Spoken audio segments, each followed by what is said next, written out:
Welcome to the Financial Coaches Podcast, where we talk about how to build your practice from startup to scale up while being the kind of coach your clients crave. Finally, a podcast for financial coaches. Here are your hosts, Maria Casillas and Cody Sizemore. Alrighty, guys, welcome back to the Financial Coaches Podcast. I am Cody Sizemore, one of your co-hosts, joined here with Maria Casillas. And Hello. today, yes, hello.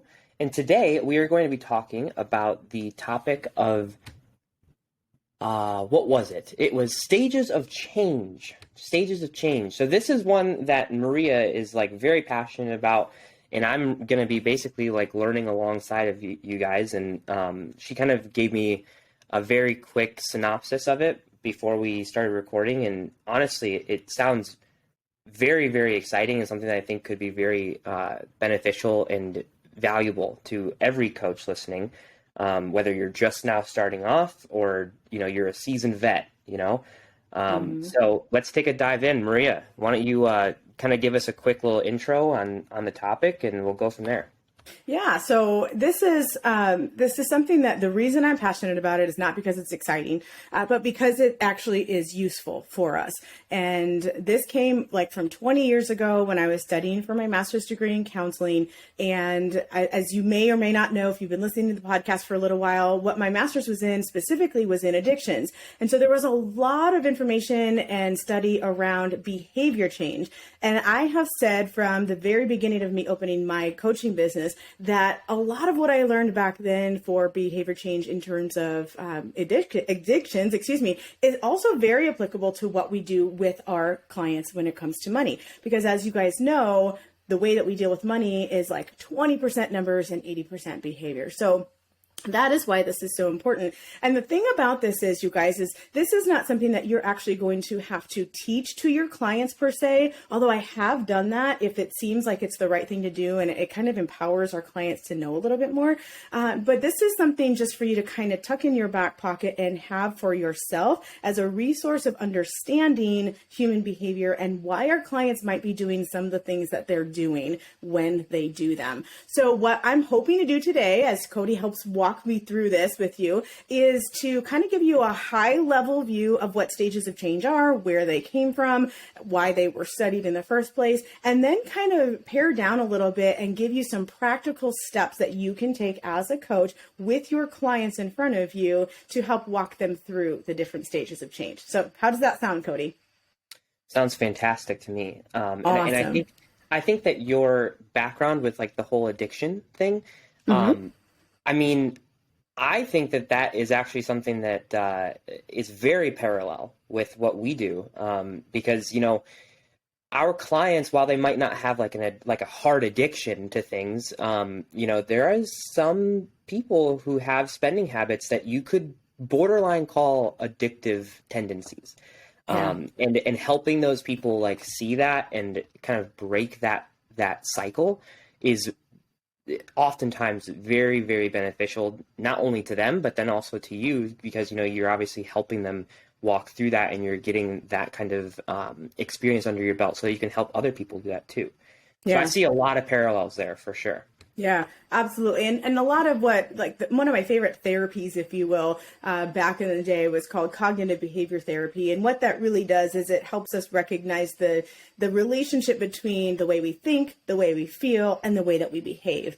And so even if somebody is not addicted to a specific drug, it's still, the reason that you're seeing those parallels is because the way that we spend money is so often related to the way we think and the way that we feel, whether it's about money specifically. We do talk about money scripts, the way we think about money, but there's also just if you're just feeling anxious or you're feeling bored or you're feeling happy. A lot of times if our habit is to feed that emotion with something that we purchase, or even investing in something, if we're super impulsive individuals, you're going to start to see some of those parallels for that reason, I think. So that's why it's so important for us to understand this. But the other reason that it's important for us as coaches to understand this is because a lot of times when we either ask somebody if they want to work with us, or we offer our services to somebody, or we're actually working with them already, their response to us may feel like I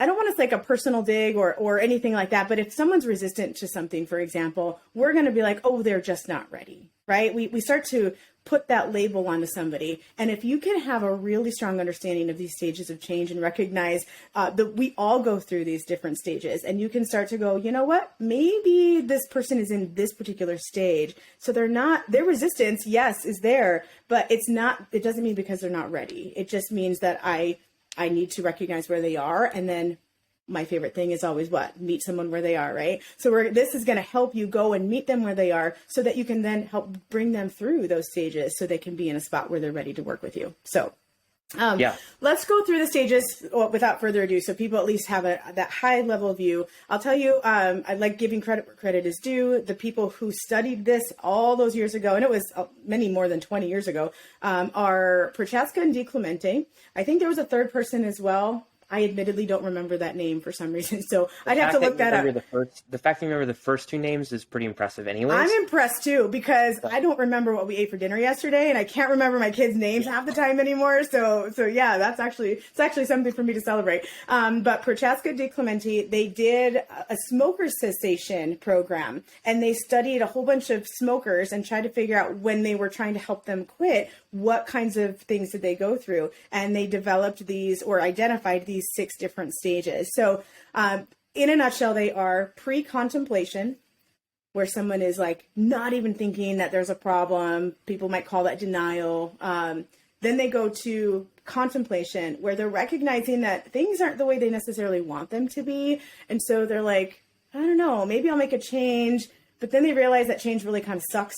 And so they're like, they're on the fence, right? So that's pre-contemplation. I mean, that's contemplation. Then we go to where they made that the deciding factor, and they're like, yep, I'm ready to make a change. And we move into the third stage, which is called preparation. That is pretty self-explanatory. Once they've prepared, then they move into action. From action, there are 2 different places that they can go. One is maintenance. That's really where we want people to go. But the reality is oftentimes they then kind of get out of maintenance and or skip maintenance altogether and go right to relapse. And relapse is where we go back to our old habits in full form or partial form. And then our job as coaches is to help them move through relapse and then recycle through that, basically all those stages until they have a permanent exit out of maintenance. Got it. Yeah. Got it. Okay. I personally can already tell you that I as you were going through all of those different stages, I was like trying to think about experiences that I've had with either people who are like prospects or, potential clients, whether it just be talking to them before I even hop onto a call. Also during the consultation, and even my clients themselves as well. And I can tell you, I have experienced every single stage of that change with the people that I either talk to or work with. And it's weird because it does happen in that order. Without me even knowing it, it happens in that order, which is kind of cool.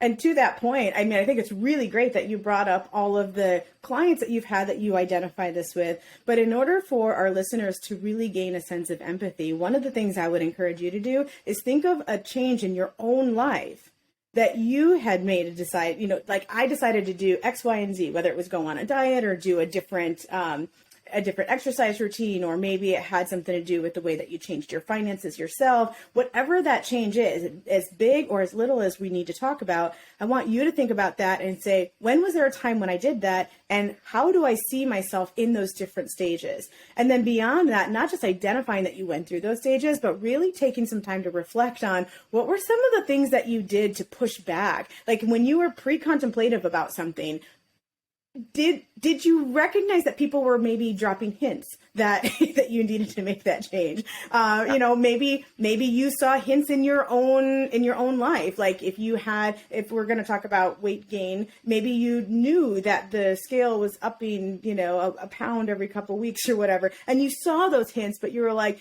yeah, no, this chocolate cake is way too yummy. I'm not willing to give that up, right? Mm-hmm. Like that's pre-contemplative, end of story. So until there comes a time where the pain is a little bit too much for you to bear, you're going to stay pre-contemplative. So what were some of the pushbacks? What were some of the things that were happening for you during those different stages so that you can then more easily identify what's going on with them and empathize with what's going on with them?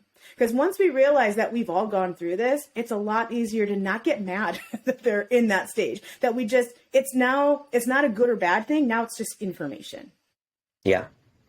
Yeah. There's definitely been several times that I've gone through this process myself. And I know all the excuses in the book, all the mental excuses as to why I shouldn't do something or don't need to, when I know I ultimately need to, so. Yeah. And when we get to the point where we actually want to, that is a huge shift for us. Yes. That's right. Because when really, I think that when we go from, now this hasn't necessarily been studied, this is just me talking, but I think that that's one of the biggest shifts that happens that takes us from pre-contemplation into preparation. I'm sorry. Yeah, that goes all the way from there. So from pre-contemplation to contemplation, and then ultimately tips us over into preparation. So if we're in that pre-contemplative stage where we don't really think there's any issue, and then something happens where we realize that there's a need to change, right? Like a doctor says, hey, FYI, if you don't do such and such, you're going to die at this age, right? And we're like, okay, we hear that, whatever, so we need to do that. So then we might start contemplating. But where we go from contemplation into preparation, I think, is when we decide we want that change. Mm-hmm. It's no longer someone imposing that on us.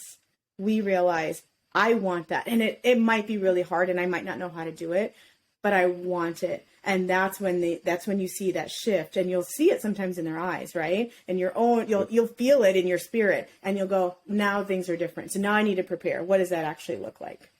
Yeah. Yeah. And helping people get to that point can sometimes be very difficult,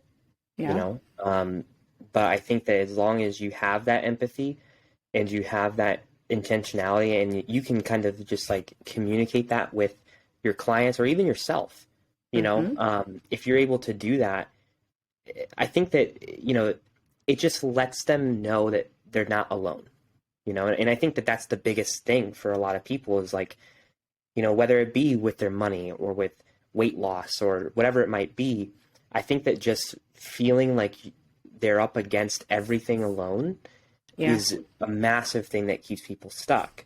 And I think that that's a huge blessing that we as coaches are able to provide for our clients, and even have, our clients do the same thing for us as well, to help us grow too. Because that's something that I've noticed is like when I help someone push past a barrier or, get to the next mountaintop or something like that, sometimes it even affects me, and it helps me apply those same teachings, those same lessons, those same actions into my own life in different areas. It could be even with my own finances, but it could be, a different area as well, like my health or my relationships. Mm-hmm. And I just think that having that support system is just massive. Yeah. Yep. Yeah. And I'm really glad you brought that up, because I think that that's something that not only, so they need that and we need that. Right. Yeah. So that's why it's important that what we're doing with the Facebook groups is not just that the clients have somewhere that they can go, but that we coaches also have somewhere that we can go, and we can walk through all of this and recognize that we too are going through some of these changes. Right. I mean, we might not be necessarily working on our finances, although I know a lot of the coaches that we work with are. I mean, I'm still working on my own finances. You mentioned that you are as well. So any coach who thinks that they've arrived is probably lying to themselves, right?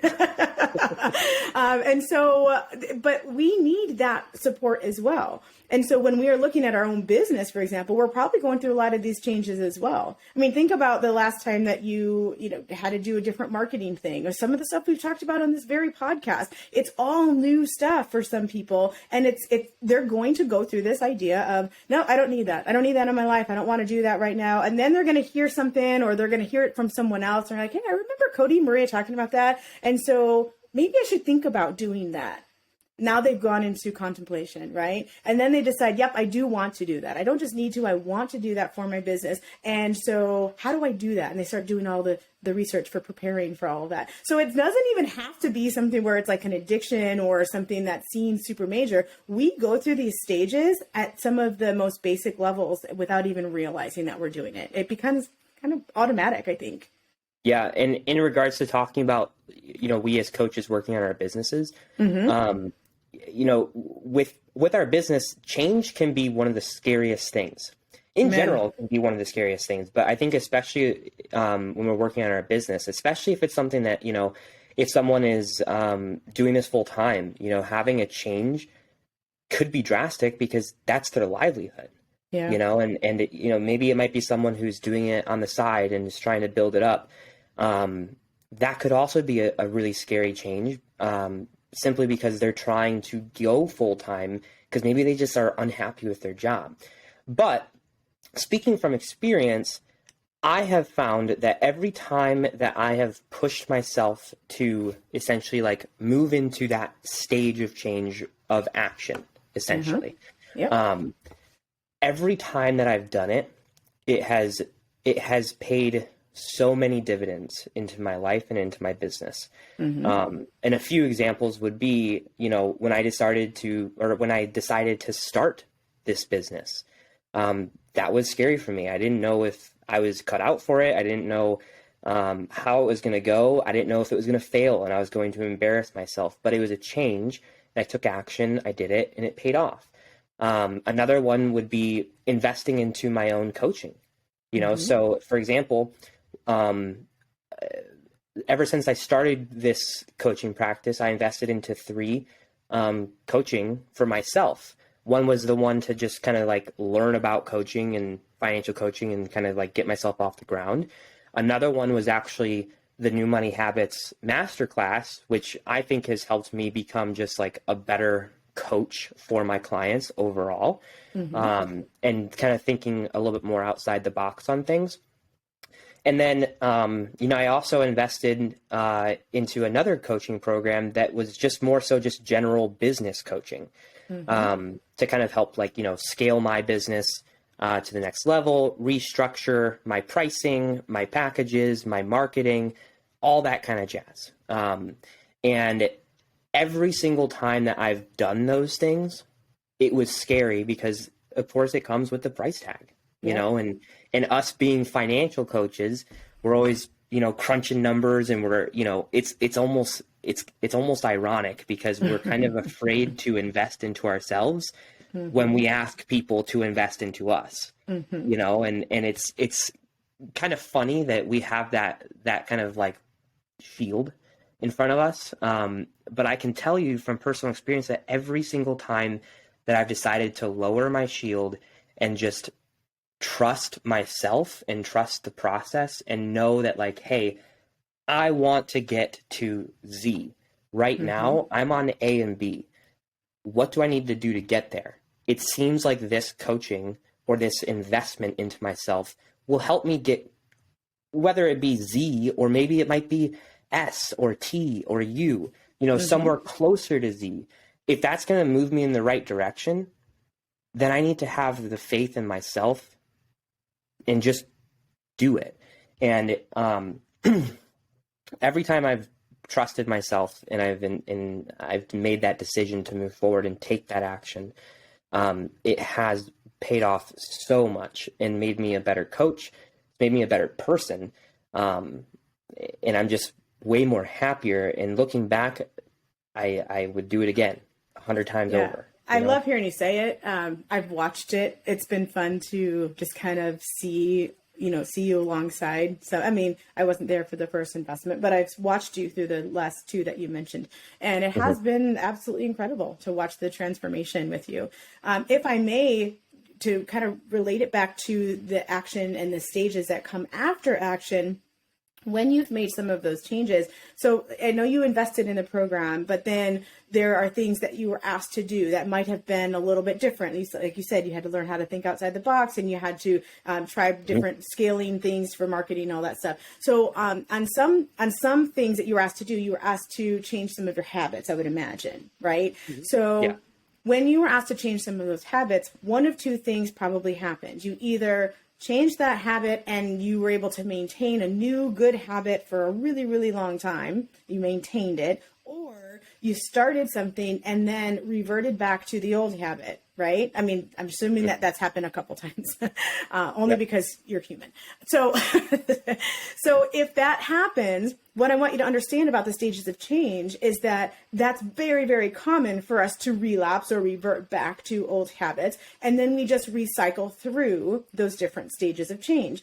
The cool thing about it, though, Cody, is that the more that you do it, the more you cycle through, the faster it goes, right? So when you might have spent, 3 months in each stage at the beginning, and then the next time it's only 2 months and then 1 month and so on and so forth. It actually goes pretty quick. Sometimes you can get through those stages in 15 minutes if you've recycled through them enough. But eventually, the thing not only becomes shorter, but the relapses become fewer and far between. Mm-hmm. Yeah. And you eventually exit out altogether, and you really remain in that maintenance, right? So you're a whole new person at that point. So I want you to understand that as a listener, as a coach right now, that your clients are going through these stages, and there might be, and by the word might, I mean absolutely, positively will be, a relapse in their habits. And so we need to understand that that is not something that kicks them off the program, like, okay, they're done, that's it, they don't really want this. We need to be able to meet them there and say, okay, what happened? What didn't we prepare enough for? We're gonna be like, right? If we figure out in preparation, we probably didn't prepare for this, and then we can make sure that ends up in our preparation the next time around, so that it lessens the chance of it happening again. Yeah, so I just wanted to bring that up. Yeah, I had a meeting with a client yesterday, and I have found that a lot of clients of mine, at least, and this might be different for other people, I don't know, but it's just an observation that I've made, is that, when they get into the coaching program, it's usually around like month 4-ish, it could be a little bit sooner, a little bit after, but usually around month 4 is where, they've been doing things for a few months, they're working the process, but it's still a new thing. So because and it's still exciting.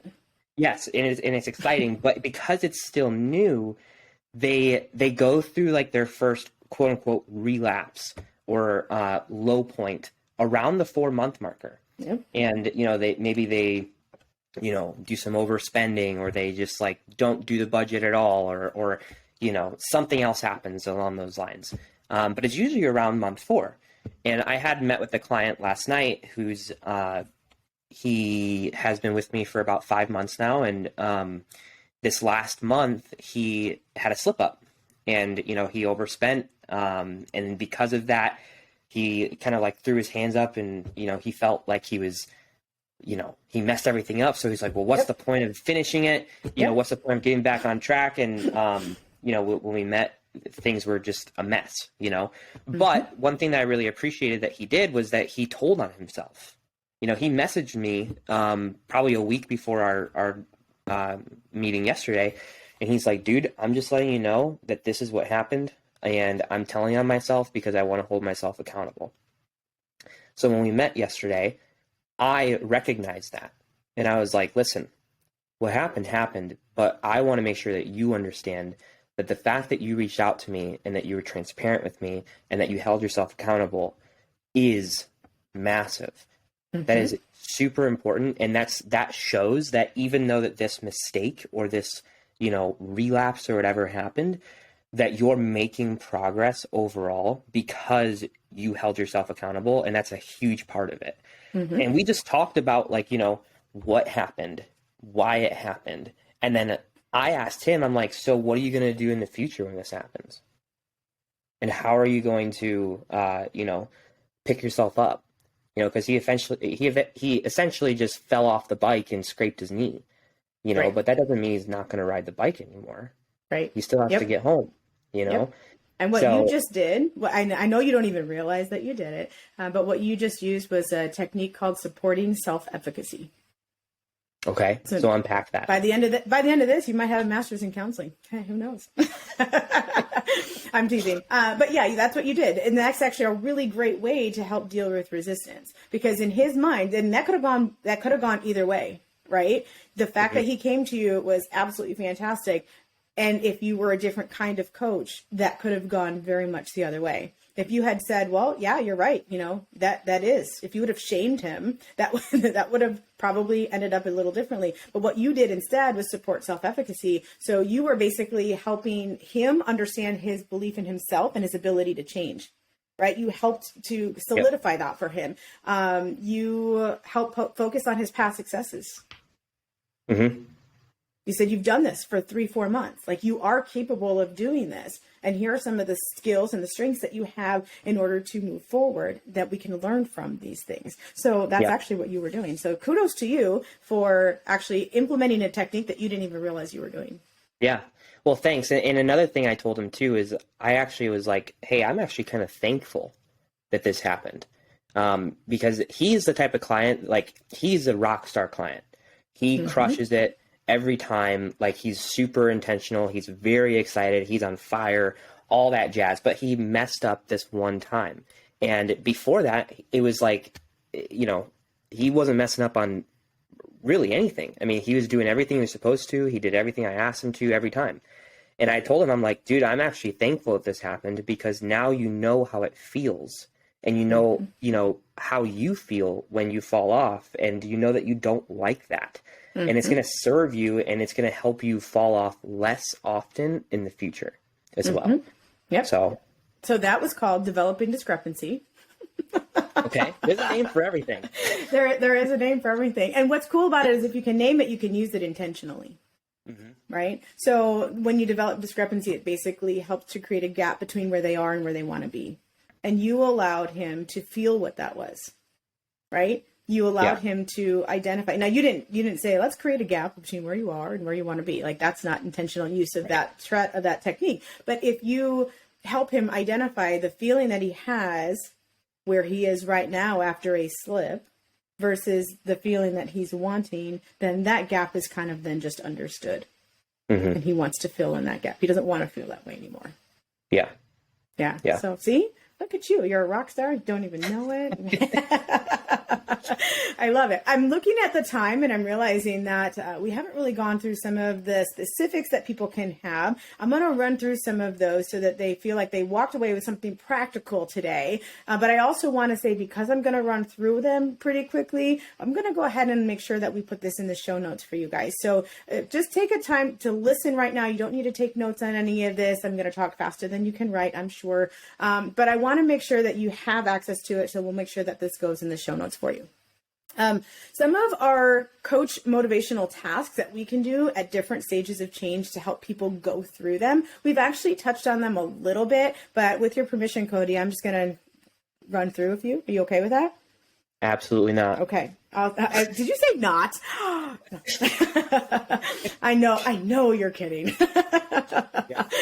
So for pre-contemplation, I actually want to talk a little bit about where you are doing some of this already. So in pre-contemplation, we want to raise doubt and awareness and help the client to draw connections between their current habits and their pain points that they're experiencing.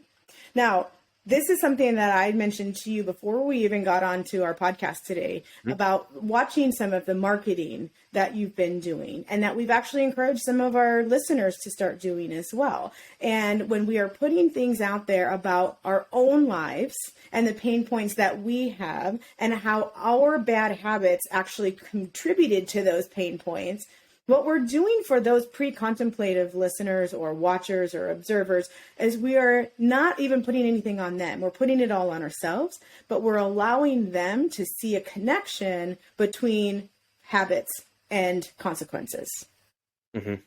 If indeed they are feeling some of those pain points, they might go, oh crap, I'm doing this thing over here too, right? And and you might never ever hear from this person. And that's what I want you to hear out loud, listeners, that the people who we're talking to, because we talk about when you're marketing, you want to know who you're talking to, right? So sometimes our marketing is going to be talking to the pre-contemplative client. Those people, if they remain in pre-contemplation, you'll never ever hear from them. But I want you to hear this. There are people who are watching what you're doing. They are observing every little thing. They're not liking your post. They're not sharing your post. They're not engaging at all, but they're watching. In the shadows. That's right. And the people who are in the shadows are either, my guess, either pre-contemplative or contemplative. And the ones who are pre-contemplative, who are really watching you, they're the ones who are going to move to contemplation eventually. And so I want you to hear that, because I know sometimes it can be very, very discouraging when people who are in action, they're like the ones who are engaging. And if we don't have that engagement, we're like, oh man, we're not making a difference. And I want you to know you very well might be making a difference for those people. So in contemplation, our job is very simply to tip the balance.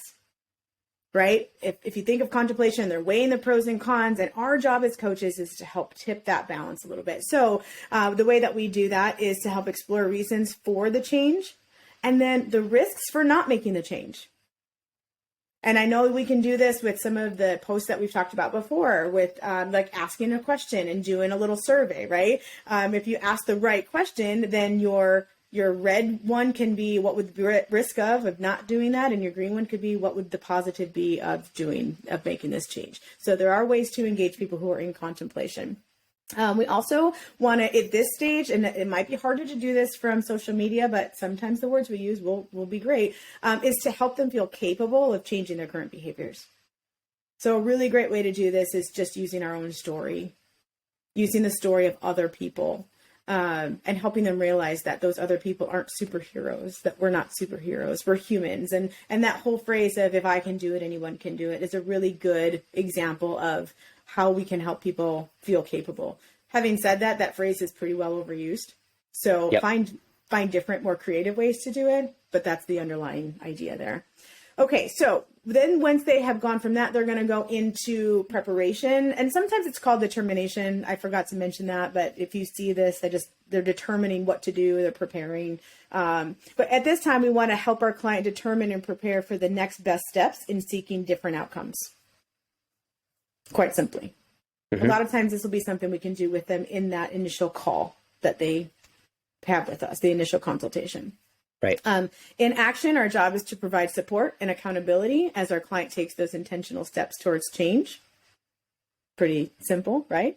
Isn't it funny that the simple stuff is actually the stuff that we've been doing all this time, and we forget about all of those other ones? Okay. And then when we get them from action, one of the things that we want to do for someone who's in maintenance is to help them identify the potential pitfalls and then create strategies to prevent their return to old habits. So in maintenance, our job is really to try to keep them from going to that relapse. So if we were to dissect just a little bit, the guy that you just mentioned, who had been doing everything right for 4 months, if you had gone through this podcast ahead of time, what I probably would have had to do is, before he falls, let him know what's happening, right? Like prepare him for that, because that whole idea, and it's not to discourage anybody, it's actually to encourage them, so that when this happens, they're not freaked out and they know to come back to you and how to prepare for that type of thing. So, and then of course, somebody who's in relapse, our job is to help them revamp, renew, and re-engage in the stages without getting stuck or demoralized. Mm-hmm. Yeah, and just offering them that support and that guidance. Yeah, which is what you did with all of the other stuff that we just talked about before. So how does that sound? Do you feel like you just got a crash course in how to get a client through the different stages of change, how to identify where they are, what you can do, and who you're supposed to be talking to at different stages? Yes. Yeah. And I think that it's a pretty cool thing to know, especially with like the marketing side of things. You know, like I think that when we have a client and, you know, we're working with them, we get into a pretty good flow. And I think that, you know, it almost comes naturally at least for myself. I know that it might be a struggle for other people, but, I'm actually going to hit pause there, and I'm going to say that I'm actually glad you identified that, because I was going to, if you hadn't. It does come naturally to you, which is very evident in some of what we've been talking about, right? That's not always the case. No, it's not. And I don't even know, since I didn't know you, a year and a half, 2 years ago, I don't know if it would have been the case initially either. Because I think with practice, some of this stuff becomes more natural. And so if you're looking at your business right now and the way that you interact with clients right now, it'd be very easy to say, yeah, this is pretty natural for coaches. I have found the opposite to be true, that it's not necessarily natural for coaches. In fact, in this financial coach world, I've said a lot of times that a lot of ways that we get here is because we went through a certain process and then we've been asked to help other people. And when we are in that mindset where it's like, this is what got us in to the promised land for ourselves, this is what's going to get them where they want to go as well. Sometimes we have a really hard time understanding these because we've gone through the stages. We didn't recognize that. And we are like 100% in action/maintenance, right? And we kind of expect everyone else to be there as well. And when they're not, that's when we go, oh, they're just not ready.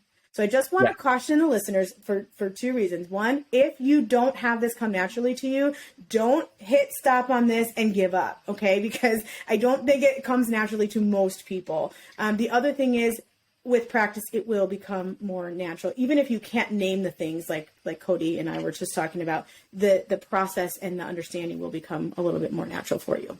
Yeah. And I want to double down on that, because I can tell you that while things might come a little bit more naturally for me now, when I first started coaching, I didn't really know what I was doing. I mean, like, I had a pretty good idea, but I was kind of just like trying things and seeing if it worked, you know?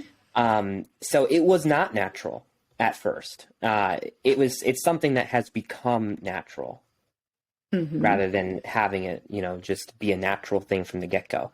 And that does come with that practice, because like something that I always do is like after a call, if I have like a moment with someone, or because you kind of know, like when you're in a coaching session with someone and something just clicks for your client, you can see it in their eyes, you can hear it in their voice, everything, right? Yep. And whenever I have those moments after the call, I sit down and I write it down, and I'm like, this was like the topic that we were talking about. This is what I said. This is how they responded. And this was the outcome of it, right? And I just write it down, and I have like a little bit of a notebook for it. And, just, I don't necessarily like refer back to it by any means, but just writing it down helps me retain it more, because then I might be able to take that either, whether it be a lesson or a discussion or whatever it might be, and I can almost kind of apply it to other clients who might have similar situations, because I think that you would know that as you get more clients, you see patterns in clients. Yep. Pretty often, probably 80% of your clients are actually very similar. And if you can like see those patterns, and you can be like, oh, this is happening right now, and I remember when that was happening for this person, and it led to this outcome or this thing that happened.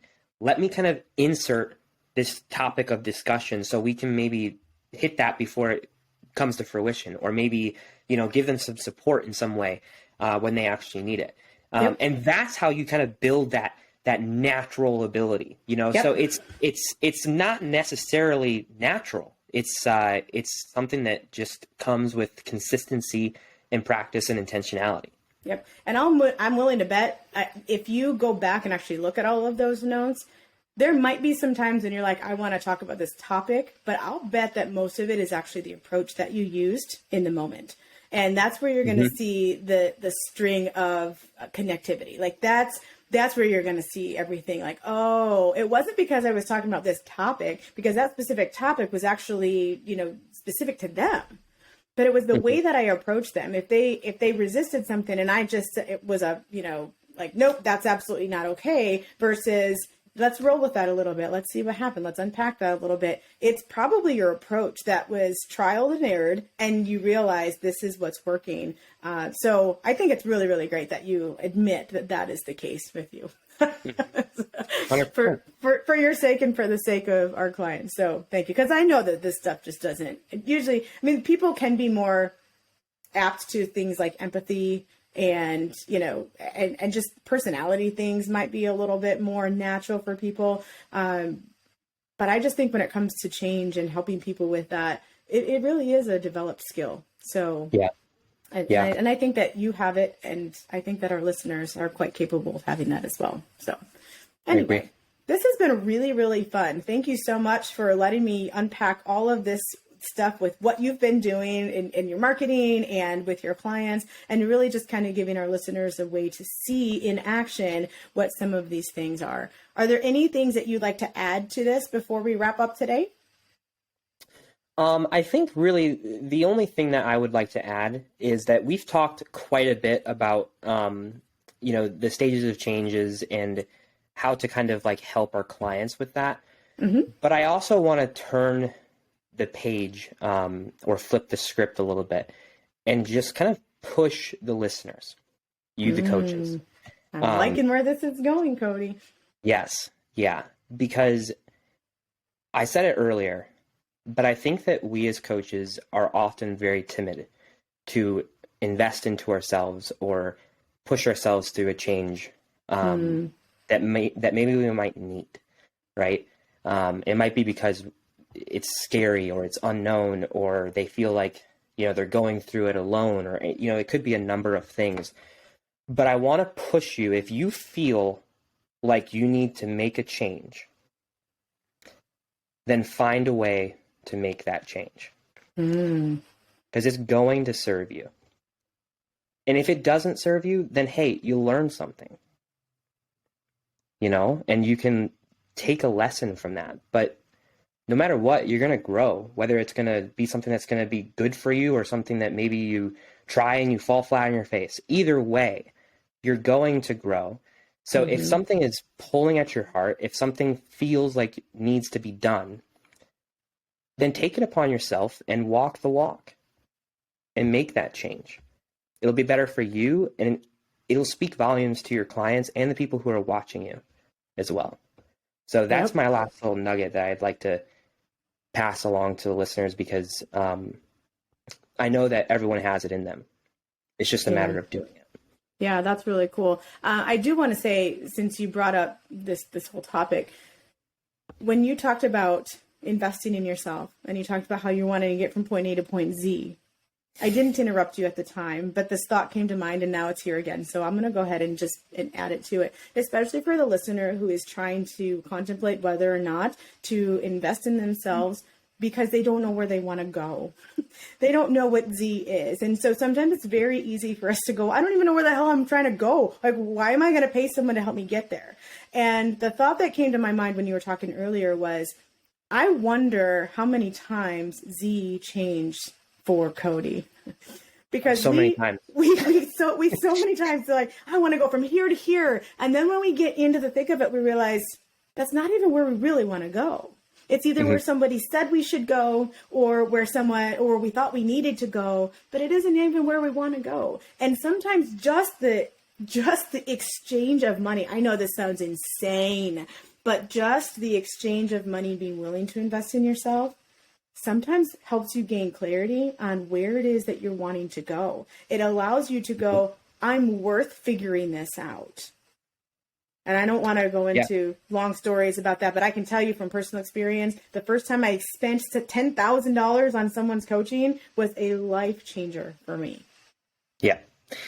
And I agree. And I think that it's important to note that I said A to Z and not A to B, right? Because Z can and oftentimes does change quite a bit.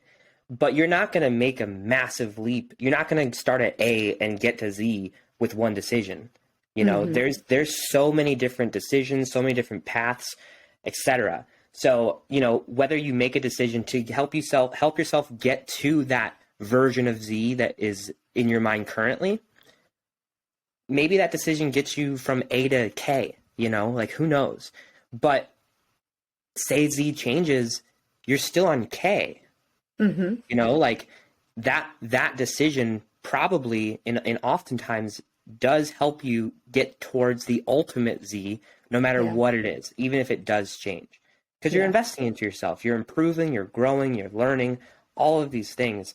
So it's important to know that even if you don't know what Z exactly is at this exact moment, if something feels like it's the right thing to do and that it's going to serve you, oftentimes it will.